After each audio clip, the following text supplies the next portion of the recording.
3610 बच्चों को नौकरी देने की वजह से मुझे 10 साल की सजा हुई। लेकिन अब के सरकार बनने के बाद मैं हर बच्चे को नौकरी दूंगा, चाहे बाद में मुझे फांसी चुकाना पड़े। सरकार निश्चित रूप से आपकी आएगी। आपको 4 साल इंतजार करने की जरूरत नहीं पड़ेगी। एलनाबाद का उपचुनाव इस बात को प्रमाणित करेगा कि देश की जनता क्या चाहती है। कहा चौधरी, अब तो भ्रष्टाचार में भी भ्रष्टाचार हो रहा है।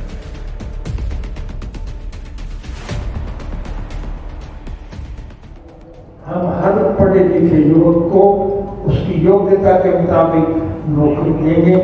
अगर किसी बच्चे के माँ बाप ने किसी कारणवश मजबूरी से वोट चाहे कहीं भी दे दिया हो, हम वोट की राजनीति नहीं करेंगे। किसी बच्चे के माँ बाप के गलत निर्णय की वजह से उस बच्चे को सजा मिले, ये हमारी सोच में नहीं है। 3610 बच्चों को नौकरी देने की वजह से मुझे 10 साल की सजा हुई। लेकिन अब के सरकार बनने के बाद मैं हर बच्चे को नौकरी दूंगा, चाहे बाद में मुझे फांसी चुकाना पड़े।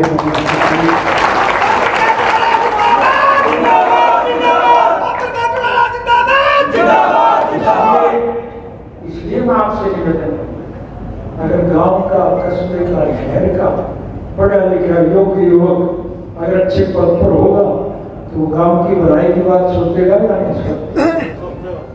पर पूरा उतरने का काम करें।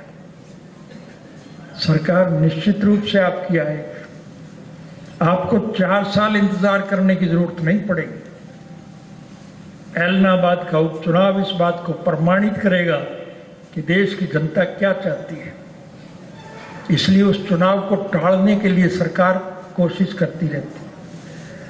संविधान के मुताबिक 6 महीने के अंदर अंदर हर खाली सीट को पूर्ण किया जाता है और किसी प्रदेश में अगर चुनाव हो तो सारे देश के विधानसभा और लोकसभा की जो खाली सीट है उनका चुनाव भी उनके साथ कराया जाता है।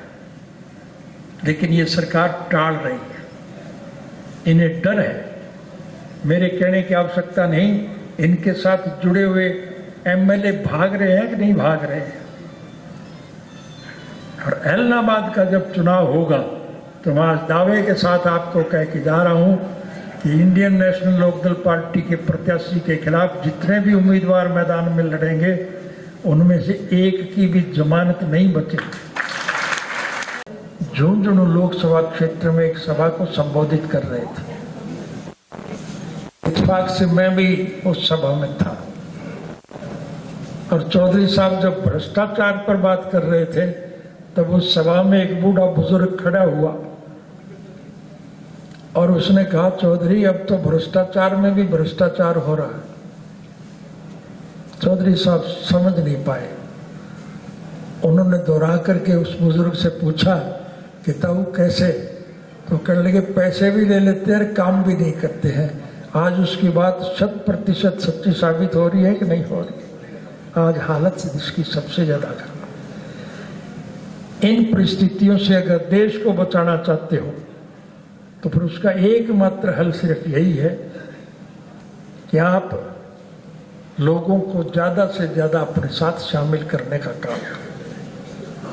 जो कोई बैठ गए, फुसला लिए गए या कोई स्वार्थ के वशीभूत चले गए, वो लोग आज मौजूदा शासन तंत्र से आपसे भी ज्यादा दुखी और परेशान, वो सब आपके साथ शामिल हो रहे हैं। शामिल होने वालों को अनेक प्रकार की सुविधाएं प्रदान की जाएगी। ये आप सरकार की तरफ से कह सकते हैं, मैं आपको ये अधिकार दे करके जा रहा हूं। और जो बात आप उनसे कहेंगे हम उस बात को पूरा करेंगे, ये भी मैं आपको विश्वास दिलाता हूं।